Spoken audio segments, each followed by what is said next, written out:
right, now we're on number 5. I love this one. This one is Believe You Can. This is probably one of the most important ones of defining success. And I'll tell you,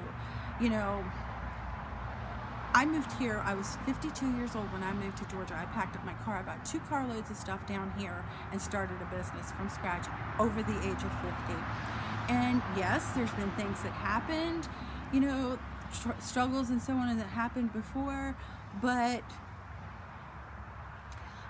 I did what I wanted to do. I wanted to live someplace warm in the South, and I wanted to work for myself now. I don't want to work for anybody else anymore. No, these are my choices. You have to figure out, what you want to do with your life. But I have people who don't believe that I can do this. Now, I've been doing it for 5 years. I've somehow managed for 5 years to keep a roof over my head, get health care for Ray. We eat. I'm obviously eating pretty good. I'm not starving. But people don't think I can do it. Why? Here I am. You can see. Do I look bad? Do I look like, I might look like an old woman, but I'm fairly healthy and, relatively happy.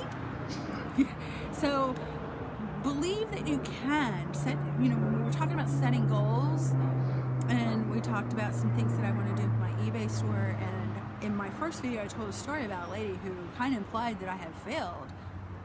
So, you're going to get that from the outside. You'll get people telling you can't do it, you're not good enough, you haven't thought this through, what are you doing? You're too fat, you're too old, you're too young, you're too short, you're too tall, you're too white, you're too black, you're too green, you're too purple. They'll tell you anything that will help them justify why they think that you can't do something. But if you know that you have a vision of something that you want to do, or you want to create, or you want to go, or you want to do with your life, then you have to believe that you can do it.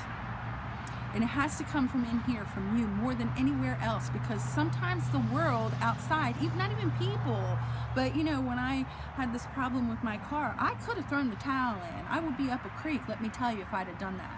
It'd be a worse situation than I was before, But I have to believe that I can do this in spite of the things that are going on around me. And Ray, he's kind of an inspiration too. If you guys don't know, last February he lost one of his legs.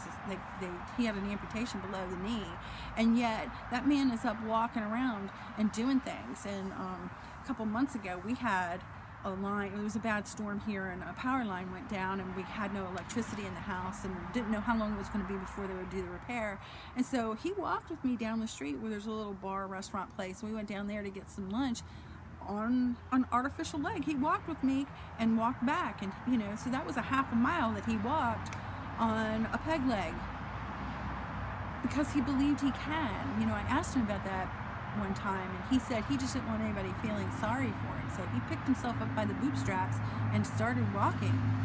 And let me tell you, when you go through something like this, you start meeting a lot of people in the community. I don't know, I've never seen so many amputees in my life until this happened to him, but there's a lot of people who are still sitting in wheelchairs years later because they can't, for some reason, don't have the courage or whatever it takes to put that prosthesis on and take that first step. So you have to believe here. I can. You can. It has to come from inside. I'm proud of Ray. I really am, for what he's done with himself, since this happened. It was pretty devastating. I was so upset for him, And I'm sure he was. He doesn't talk about that kind of stuff. But it's pretty traumatic to lose part of your body and then get up and walk. So, yeah, you have to believe in you. I hope that you found this valuable. I hope that you believe in yourself. If you like this, please give me a thumbs up. It really, really, really helps me out a lot. If you subscribe, that helps out a lot too. Helps both of us. And leave me comments down here. I'd love to hear from you. I want to hear what you have to say. So thanks so much.